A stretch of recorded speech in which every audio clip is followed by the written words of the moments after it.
There he is. Peace, peace. Hey, Raheem, how you doing, my man? All is well. How you doing, Scratch? Yeah, I'm good. Just trying to stay safe out here. I know that's right. Yeah, dig it. I can dig it, man. Just take care of mom, doing the usual, man. I'm glad to have you on here. I've been talking about it for, since we was chopping. I was like, man, I'm gonna get this guy on here one way or another. We're gonna make this happen. Hey, first, before you get started, I just want to say, appreciate you, man. Your legacy, everything you contributed to the game is. I was geeking when I saw you talking about the song. Me being a lover of hip hop and just the 1 degree separation of all the DJ mentor friends that I have that I know my friends and that you mentor too as well. You know what I mean? It's an honor, man. Well, I feel the same, so we good. Yeah. All right. So we evened out on here. So Yeah. just so let me give you this introduction because I gotta let these people know. A lot of Yeah. people is like, coming on to you now because I've been plugging it and, I Yeah. represent the old school and you got the old school vibe. So first of all, I got to break down all these nominees and these awards and everything. So let me get this introduction in so people know what's going on, okay? All right, so we're going to run these BET nominations. I was just like, my man, nominated 2008 Best Male R&B Artist. Stop me if I'm wrong on one of these. Won 2008 BET Award. Nominated 2010 Best Male R&B Artist. Then we get into the J Awards, 2008 LP of the Year. Love Behind the Melody. Nominated 2008 Song of the Year, Woman. Nominated 2008, what was that? Live Performance, the live performance, okay. And then 2008 Male Artist of the Year, won that. Grammy Awards, nominated 2008 Best Male R&B Vocal Performance, nominated 2009 Best R&B Song, Customer, excuse me, and nominated 2011 Best R&B Album, Love, War, and Masterpiece. Man, so many things I want to start off with, man. So first of all, you're coming out of Jersey, right? Yeah, I was born in Jersey. Yep, that's correct. And I like the grassroots things a lot in my interviews. So let's talk about your father. Your father was a big jazz musician. Am I correct? Yeah, he still is. He's still living. He goes under the artist name Abdul Wadu. My father was a child prodigy cellist, and he also went on to teach. People will still reach out to me, like literally a couple of days ago. Somebody reached out, a brother from France, an Asian brother that grew up in France. He plays the bass and an upright bass and the cello as well. So my father goes by the artist name Abdul Wadu. Okay. And so for some maybe obscure, but in that world, he's like a big deal. You know what I mean? Right. And, yeah. So we talk daily. Sometimes twice a day or what have you. And he has a project, man. I don't want to give you the wrong information. They're going to be sending it to me, but he just had an album that it was a reissue of a vinyl that's out there, floating around. So he's starting to re-release some of his older work back on stuff like that. So yeah, I'll keep you abreast as I get the vinyl. Yeah, because I'm a Branford Marsalis, Miles Davis guy. Stanley Clarke. I'm with all that. So yeah, I would love to look into that, man. That's great. So I know you was hanging out with him a lot when you was younger, right? That was a big influence for you to get things started and see how the game was. In summers with him, I was real rebellious, like as an adolescent, and wanting to learn music and mainly learning instruments. I looked at it more as like a punishment, I guess, or so. Right. He would learn and just want me to learn. I didn't know I didn't know I would be doing music. Probably I regret it now, of course. If there's anything, right. But it's in me. You know what I mean? And I've come to learn that, my voice is my instrument. As well as the thought process that I take to put into it creatively. But I don't, to be technical, I don't have any formal training of music. I don't read or write music. Everything that I do is off the ear. Right. I taught myself primarily. I've had mentors and stuff like that, but I just kind of study different singers and study different songwriters and different producers yeah, and I would go in and just experiment, and I still it's still an experiment every time I go in there. It's a science project anytime I'm in the studio. Right. Yeah, Yeah, I felt like that too. Even as when I was growing up, I started real young in the DJ game. I started when I was like 16, 17. And it's funny how young those years are real crucial for a young man or a young woman to what they're going to become when they get older. You know what I mean? absolutely. Most definitely. So here I am, 16, 17 years old, in a 21 and over club, hanging out with my mentor going, wow, this is what it's going to be like. And then here I am, 3 decades later. And man, it was just, you didn't think of how much part of history you really going to be till you get older and how that's going to change your life, So, man, Yeah. that's incredible. Yeah. So let's talk about this too, man, because I know, because I used to do this too, so I was getting these things. Okay. When you was, they was talking about you cutting class when you was getting up in the game, that you saw this, was it a trio? These guys were singing or something like that, and then you started. Yeah, that's literally my first year of college. Okay. I attended Coppin State College briefly. I was redshirted. I was a long distance runner, track and field, and literally like the first day of school, it was supposed to be school or the orientation. I ran into some guys, who were passionate about music. I was passionate about music. We started a group that was short-lived called All in the Mind. All of us became very consumed with that. I think we all came from different backgrounds, but one of the things we all had in common was we had strict parents, you know what I'm saying? Like up to that point, or parenting, you know what I mean? And sheltered parenting. So being in an environment where you don't have to be held accountable necessarily, you know what I mean? Like it was easy to just kind of like sway away from what we were there to be there for. And just being wild and college student. Yeah, We lived in a co-ed dorm.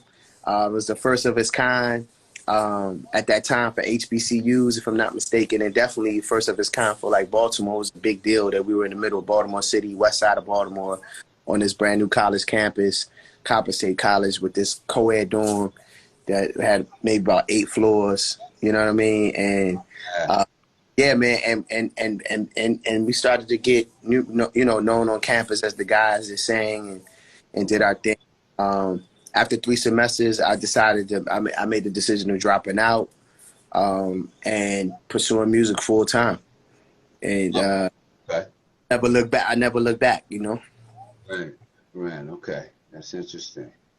So let's talk about this new project, man, because this new project, wow, that's man, I've been running through that album going, my God.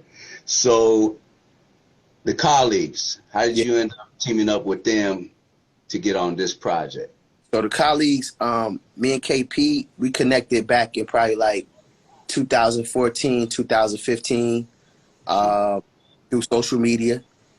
I think he reached out to me initially, and then I said, hey man, send me some stuff, and he sent me some stuff, and immediately I was sold. Like I was like, yo, dude's dope, and I explained to him that I was an indie artist at that point. I had been independent at that point for 5 years. You know what I mean? So for those who don't know, I'm like, being fully independent means fully independent. So it's a grind, and it's even a harder grind for like a R&B or soul singer. You know what I'm saying? For my choice of music and what I do, and how authentic I commit to it. It ain't easy to do what I do. I make it look easy. Down to the videos, like everything. You know what I mean? Because it is just like as in your world, it's a level of competitiveness that comes with it. You know what I'm saying? So if you rocking first for the night, then you gotta rock it. You gotta rock it so hard that it may make the next DJ, whether it's your homie or whoever, it's they're a little uncomfortable. They're gonna be like, Right. "Oh man, he played that record, so now I got to figure out my strategy not to play that." Right. I was gonna start the record with that, and he Yeah. played right at the right time in the party, where boom boom. So, Right. so it's the same thing, kind of same rules kind of apply. You know, making sure that my videos are crispy and my promotion is up to par, and you know my fans go a little harder than yours, and just and it's in it's all in good fun and banter, but I'm very competitive, you know what I mean, and but I realized early in the game that I was kind of like competing with myself, if anybody, because I created I feel like I've kind of carved out my own lane and I have a unique sound. Oh, definitely. And so being independent, just trying to constantly make sure that cuts through and understand this new world we in, and marketing and technology, which is forever changing, stuff like that. To find somebody like KP and for us to click, and and him not try to bleed me on a production tip for a bag, and it made sense. You know what I mean? And but I always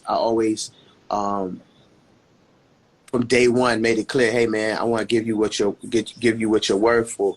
We figured we work out the business. You know what I'm saying? I always want to do it. My biggest thing, I pride myself in just doing good business. You know what I'm saying? And I think that he we've now become friends, and he just told me how much he's appreciated that, because people don't always do good business, or artists, they want to take advantage of the producers and the songwriters and stuff of that nature. So yeah, man, we hit it off 2015. Probably one of my favorite tunes by him, even now, Black Ice Cream, that he produced. But there's been a number of records that he's done. He's been part, each album, All I Know. Some of my favorite records, some of my most personal records, on these bodies of work that I put out since 2005. He's always been involved. I noticed it, and then I started noticing he was doing EPs. And I was just like, one day he was kind of just joking about it, and I'm just like, yo, man, we should just do an EP, or why you ain't just have me do the whole EP or whatever. Right. So during the pandemic, we started, deep in the pandemic, when everything was really like on freeze mode. We chopped it up about doing the EP, because we had records that were already archived. Like, I'm one of the few artists that if I do a track, KP will hold the track. That's the other thing. He like really solid with that. He'll let me know, and he'll hold it. Like some of the records, the 35% of What a Time to Be in Love, 35% of it was already pre-recorded. Oh, okay. Okay. All I had to do was just kind of go grab it. A few of the songs were already mixed. You know what I mean? Just needed to just be tweaked. So it's divine order, man. It worked out. It worked out lovely. Once I got over the initial anxiety of going and going to the studio and working and making sure everything was up and up, sanitary, sanitized and all that good stuff. Man, we got in the rhythm, and the cool thing is that my following, the fans, the music lovers, they were pretty much part of the process. They were there. I would go live and play records, and what I mean. Even that piece where Dougie's on the record, Lord Help Me, that was a night. That was 3 o'clock in the morning off the IG Live, a conversation that we had. Okay. You know what I mean?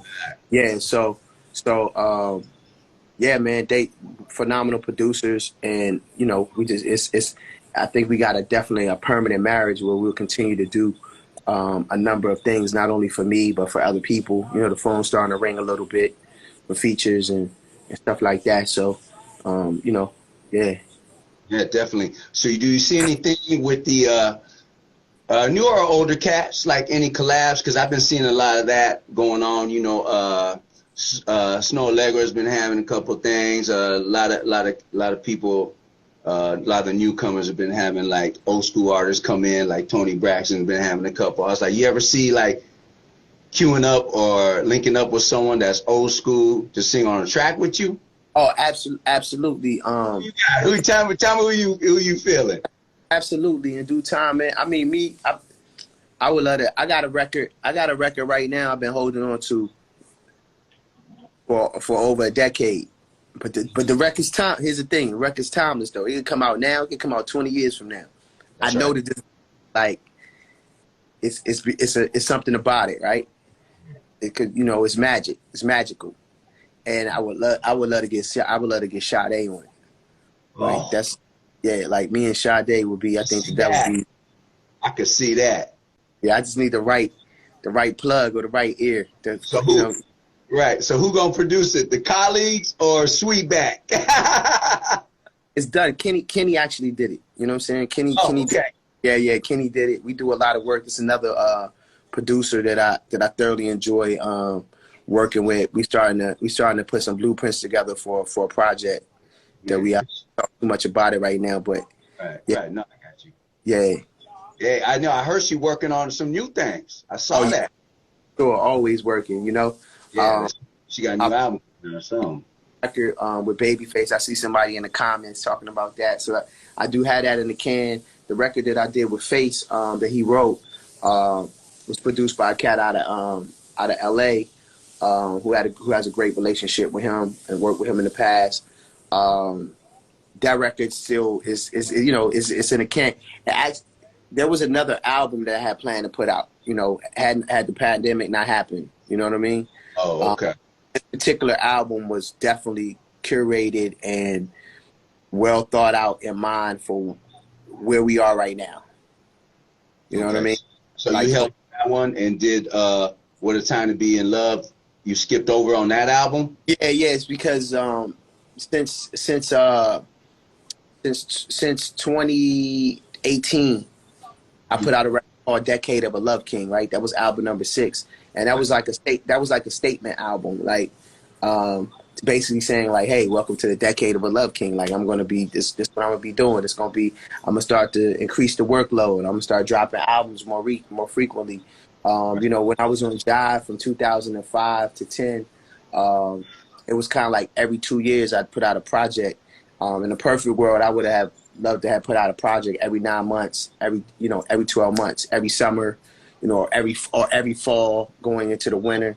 You know what I'm saying? 2010 is when I walked away from the label. I found a loophole out of my contract, and we decided to go. Me and Job decided to go different way, part ways, and I took a break. You know what I mean? I wasn't prepared for it. If I had known what I know now, business wise, sure, I would have known that I was like a hot commodity, and you know, and probably ran the bag up or whatever. But I took some time off. I did the Raheem DeVaughn show, which was like a equivalent to what's known as the podcast now in DC.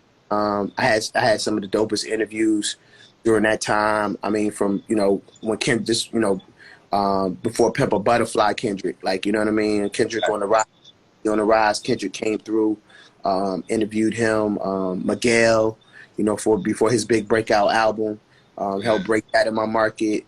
I was the first one to play Jhené Aiko in DC. Oh, is that right?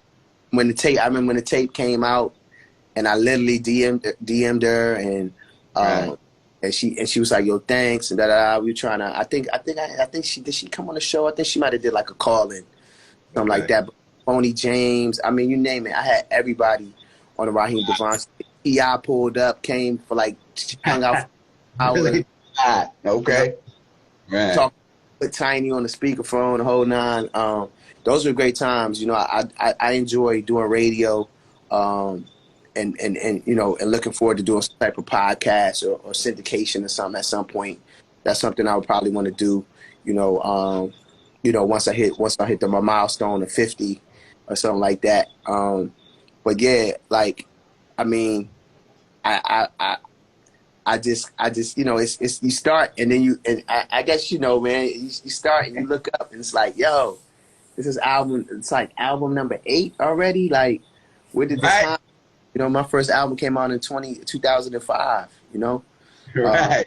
Yeah. So it's been a dope journey.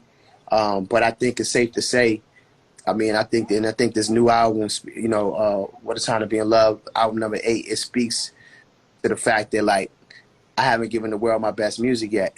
Like I'm still getting better. And that's I push myself to get better continuously.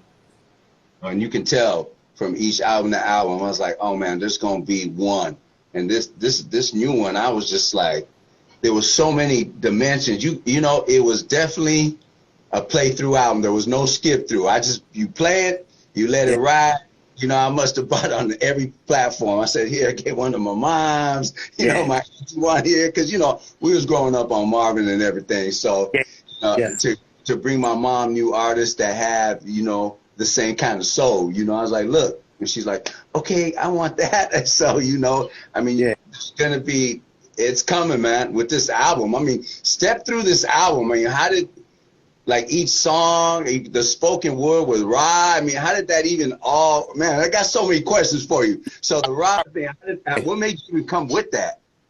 So Rob Brown, we go back like 4 flats on the Cadillac. Like Rob Brown, it's part of kind of like it's kind of just it's me coming full circle. I started shedding as a vocalist and a songwriter and performing. I was shared at a spot called, at the time it was called Bar None, 14th and U, Washington, D.C., Northwest D.C. corridor, where it had open mics. So that's where people started getting familiar with me. That's where I started gaining local popularity, where people would come literally on a Monday night hoping that I would be one of the people to rock the mic that night. You know what I mean? I got songs still that I've never recorded in their entirety that people still sing, or people yo, you need to remember that song you used to sing, damn, or this tune, that tune. From there, so Ra was one of the she ran the room, she held the mic down. You know what I'm saying? Invited people up. There was times where she literally had to shut people down and take the mic because it was nah, brother, that's not what we do here. Oh, wow. Gave him that Apollo, huh? Arrow, you know what I mean? But phenomenal poet and writer as well, of scripts and voiceovers and stuff like that. So she also works very heavy with Mamouna Youssef, Mumu Fresh. You know what I'm saying? And a lot of other people, she's involved with, on a creative level, a lot of behind the scenes stuff. It just felt right. You know what I'm saying? I wanted to take people back I wanted to bring it back full circle to what I'm known for. It's kind of again, I feel like album number 8, when you get into album number 6, 7, 8, I feel like no artist is truly defined till they get to that space. By that space, you're either going to fall off or you're going to be a master at what you do. And so what people are hearing from me is me and my master is me and my master, master art form. Right. Yeah, you can tell that it's totally coming together. The one song that I kept playing that one. It had this. Hold on, I wrote it down. Motions. Yeah. Yeah, when I was coming in when I was coming into the song, and I kept playing, I was like, man, it just had. Correct me if I'm wrong. There was something Luther about it. The piano. Definitely, it's a Luther. It's a Luther. Me and KP. It's another thing for the colleagues. It's about direction. It's a difference between knowing. It's a difference between being a beat maker and being a producer. Right. And a producer can have a conversation with you about where you want to go, what type of record you want, what you want it to feel like, without touching a piece of equipment, and then come back to you a couple of days later and be like, hey, yo, check your email. I got it. Remember that thing you asked me for is in there waiting for you. And you listen to it, and it's I remember hearing that. I remember when he sent it to me, and I was just like, yo, you really, I had to take it. So I didn't even want to rush. I had to wait. I had to listen to it a couple of times. I had to let that emotion come out. I had to go in, and then I go in, and then I do what I do, and I send it back. You know what I mean? you know, I try to, I listen to I keep my ear to the street, and what I do is try to create what's missing. You know what I'm saying? I'll ask, you know, what's missing, So, you know, from the culture of what we call soul and R&B. That's my, you know, that's always my intention to kind of create. But I want it to be, I'm hoping, I want every album where you can listen to from beginning to end. Sometimes I nail it. Sometimes it's 80%. I'll take, and sometimes it's 70. If I can get, yeah, I'll take, you know, if I can have you play at least 5, 6, 7 records from the album that you like, then I feel like my work is not in vain. You know what I mean? right. Yeah, and I just, you know, I played with the track listing a few times. You know, I can't take all the responsibility for that. I bumped head with the label on the track listing, and you know, it was the one thing they asked me to do is say, hey, like, let's just try to, can we move this here and move that there? And it was like, that's not what my vision was. But I had to take that, I had to step outside of myself and then think from a consumer standpoint, as a head of A&R for the label. I had to sit back and be like, you know what, maybe CB is right, you know, the owner of the label. And so I took a, you know, he took a bet on me, and me wanting to go left when everybody else is going right. And so it's like, you know what, let me try that. And it worked out, man. You know, I had reservations about where like the Marvin used to say and the Lord help me would kind of sit. But then I thought about it, it's kind of like, you know, if you diving in, you know, you diving in by that third record, you know what I'm saying? Right. What have you, you know, you might want to take some recourse and lay back for the re-up. And while you re-ing up, you know what I'm saying, while you recharging your chakras and all of that, you might have you're gonna have some pillow talk. And if you're gonna have some pillow talk, you're gonna have some pillow talk not just about emotions, but you're gonna talk about the state of the world and where we're at, and you know, what's the plan for tomorrow, and what in real time you're talking about what's the plan for tomorrow. If you're possibly working from home, you know, what protests you possibly going to, you know, don't forget to wear your mask. Right. You know, wow, they shot it, you know, the police shot another brother. You know what I mean? Like, it's just like, it's real music in real time. And that's with the album, What a Time to Be in Love. Did you come up with that concept because people are now not going out, they're staying in with each other, so this is a time to reconnect with your loved one? Or what was the concept of the title of the album? Absolutely. It wasn't pigeonholed just to that. Originally I wanted to call the album What a Time to Be Alive. You know what I mean? But of course, you know, love always wins for me. You know what I mean? And I feel like the title was nostalgic. I feel like love is the highest frequency we can operate on. You know what I mean? I try to make sure that the music is always on that 528 megahertz. You know what I'm saying? Even when it's records, you know, to speak to sensuality, sexuality, intimacy, passion, all of these things. I wanted to be colorful. You know what I mean? At times risque, reminiscent of Prince. You know what I'm saying? With the savoir faire of like Marvin Gaye. You know what I mean? Sure. But the undeniable magnetic energy, magnetic force of like Teddy P. You know, like Gambler, Teddy Pendergrass and Gamble and Huff were definitely an inspiration for this body of work as well. You know what I mean? Yeah, and so yeah, I wanted to, you know, it's nostalgic.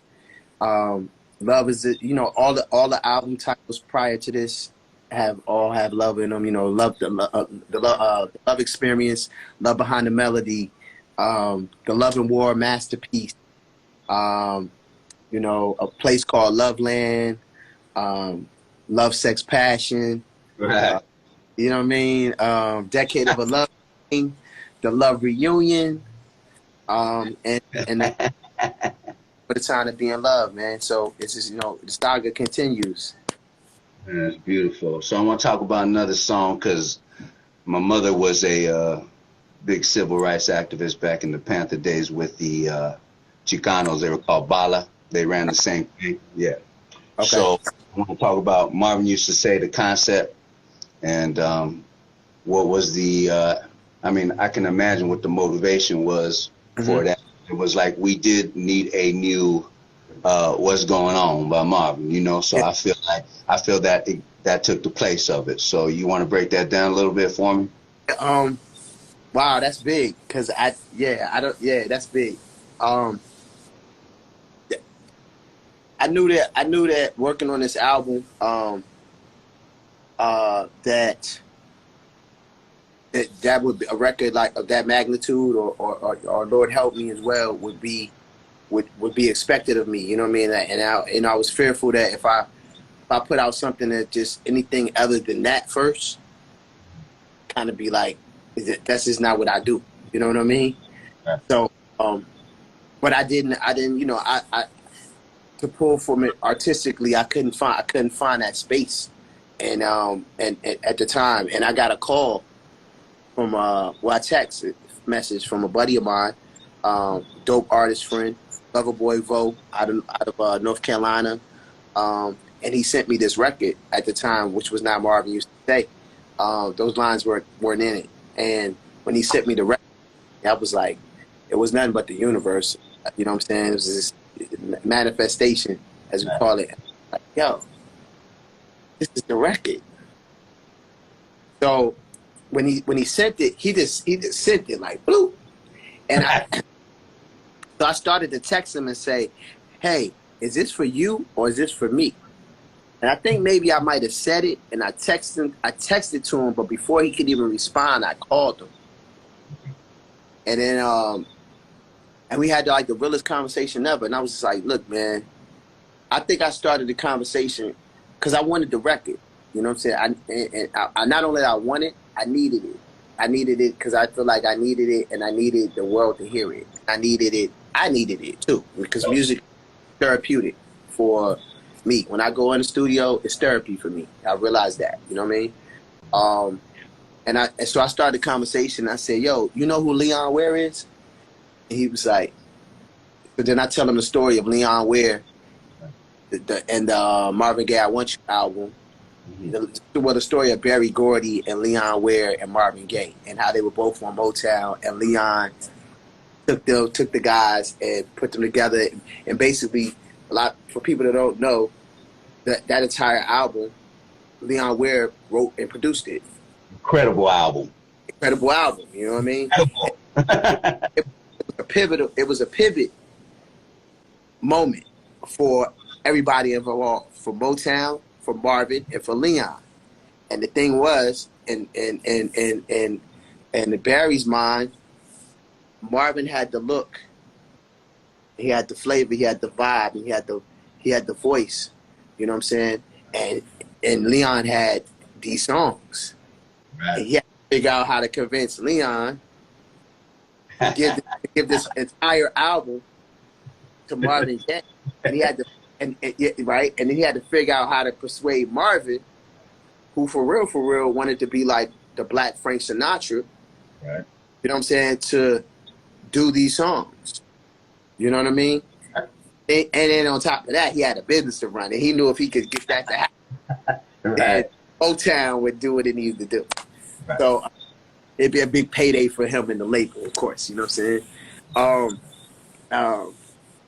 saying? So I broke it down to him, and he was like, "Yo, man, real talk, anything for sale, big bro. Like, let me know what's up." You know what I mean? And I assured him, I said, "Listen, man, the business is gonna be proper." Boom, boom, boom, boom, boom. And once he gave me the green light, man, that was like on and popping. You know, it then became Marvin used to stay.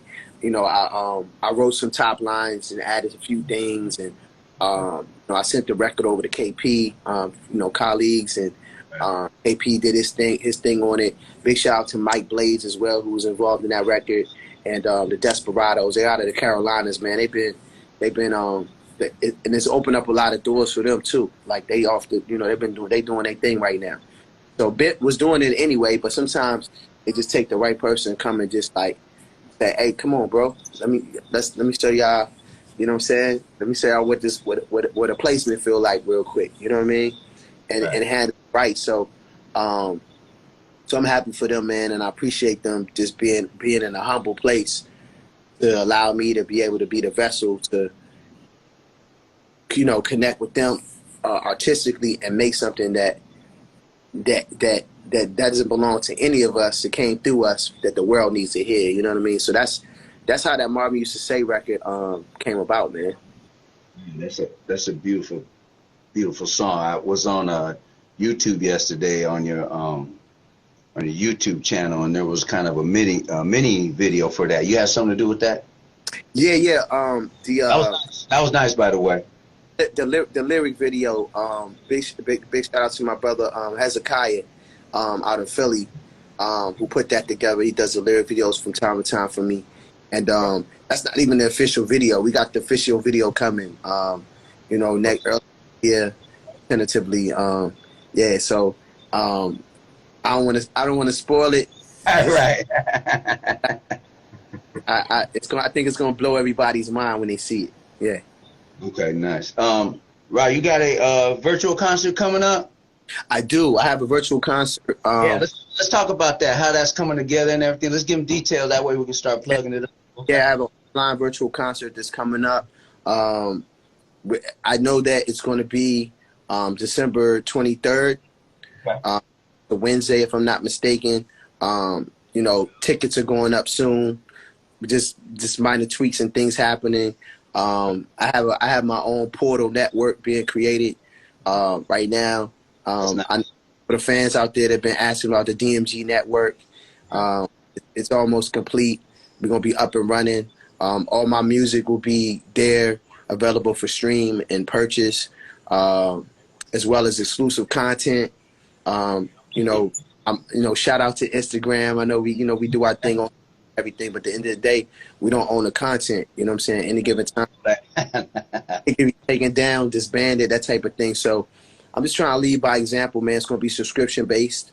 You know what I mean? So for my fans out there that want to support me, get ready, because I'm going to give you an opportunity, and if I can get, my goal is to get at least 10 to 50% of my fans to support. If I get 50% of my fans to support what I do, and what I've done thus far, the things that I can do moving forward, I won't need to have to deal with. I won't need no middleman. I won't need a distributor. I won't need anything.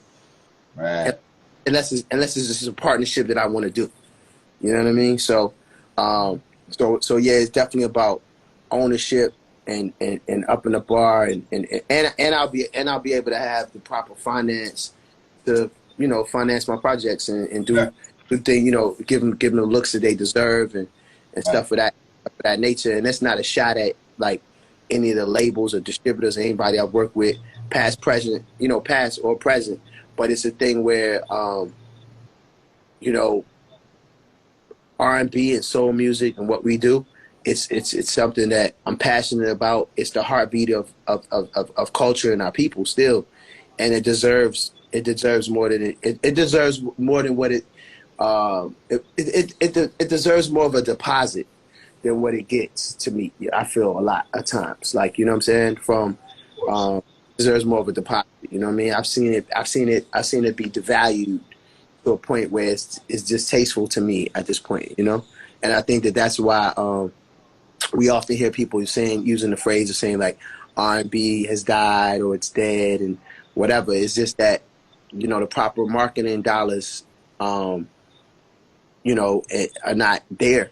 A lot of times are given to the artists for the projects, for the proper videos that need to be done, the proper marketing on the digital side, and different things that need to be done.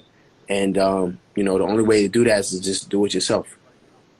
Basically, I mean, especially everything going on right now. I mean, all this reaching out I'm doing to all you great artists, that's on my own. I just, you got to keep it pushing. Are you gonna have any guests coming on there you guys thinking about, or you got leveled out that's going to be on the show?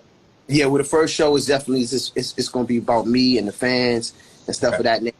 But I'm looking to there's a number of things that I'm going to be having going on. We'll be reaching out to you about some things as well. All right, well, I'll be here. I got your support on it, so let me know. For sure. So let them know about the album, where they can get it at, Raheem, and you know, tell them where to follow you at, and give them the good right now. Oh yeah, it's automatic. So, what a time to be in love. Brand new album number 8. Big shout out to the colleagues. You can get my brand new album. It's available on all digital platforms, meaning Spotify. Follow me there. Apple Music, you know, Tidal, wherever it is that you like to listen to your music. You know, shout out to my beautiful goddesses, my sister wives, Siri and Alexa. All you have to do is say, "Hey Alexa, hey Siri, play Raheem DeVaughn," and they will serve you up. You know, ask them to save me to your playlist. Have you, you know, follow my Pandora station. There's so many different platforms we have now. I recently joined Clubhouse, and I have my own club there on Clubhouse. So definitely, if you're on Clubhouse, follow me at Raheem DeVaughn, and make sure you join my club, the Sage and Slow Jam Club, because every Sunday night at 10 p.m., it's like the new millennial quiet storm. We get it in, you know, nothing but slow jams. You know, my motto is never too late or too early for a good slow jam. Right. Yeah, I know that's right. It be women on there from London at 8 o'clock in the morning. I'm like, yo, what time is it in the morning? And she says, she has the you know how that London accent is. Yeah. Ooh, you know, yeah. That's crazy, man. All right. Last word to any upcoming people. What you got to say to new artists that are coming up, real quick? Oh man, to the new artists, man. If you see it, you can be it. You got to be motivated. You got to be ambitious. You got to be a hustler. You got to be your own driving force, man. I'm on Clubhouse literally right now in a music forum, and there was a question posed to me where they said, "Yo, how you keep going?" Or like, you know, I call it the MJ effect, man. If you watch The Last Dance, Michael Jordan, like yeah, I saw that, yeah. Yeah, it's that MJ effect, man. It's the power of dispelling, like doing away with the word belief, like I believe, and just saying I know. You just gotta know. You gotta know. You gotta know. And either you know or you don't know. And to not know is cool, because to not know means you can learn. You know what I mean? Now part of that process is you might have to relearn some things. Right, you know? Of course. You have to unlearn to relearn again, but to know is to know. And I know, and I can only say that because there was a time where I thought I knew, or I didn't understand, or whatever. And now I understand that everything that happens is for me and not to me. And it's just like, you know, so with that, it's like sky's is the limit. I haven't given the world. I know I haven't given the world my best music yet, but I know it's coming. You know what I'm saying? I know it is. If I know, you gotta know. So I think everybody that loves you knows that. So you know, and that's the thing. You can just tell you love your fans, man, and that you love people. So that's no doubt. I do. You know, it's a very strange time. Some may say troubling times, but you know, like I say on that one line on Lord Help Me, I say the world is still a beautiful place. Like it is. It's truly, you know, it's about your perception. It's about what you tap into, you know, and so that's the frequency we on with the music, you know, in and out of the booth, man. That's the vibes right now. Yeah, well, we loving it, and we need you. I know I do, man. So you know, we need you. We need people like you in this world that love people and love what they do, you know. So we appreciate you, and anytime you want to come on, you let me know, man. I'm gonna be here for you, though. Okay. For sure, man. I appreciate that, man. Give your love to your Ume, your mother, man. That's like I tell you, I was rocking with it. That's what's up, man. Yeah, she's doing well. You know, I'm taking care of her, so that's what we do. You know what I mean? So, yeah. Sure. All right, Raheem. Blessings to you, my man. We'll catch up soon. Okay. All right. Scratch, love and light, man. Thank you so much.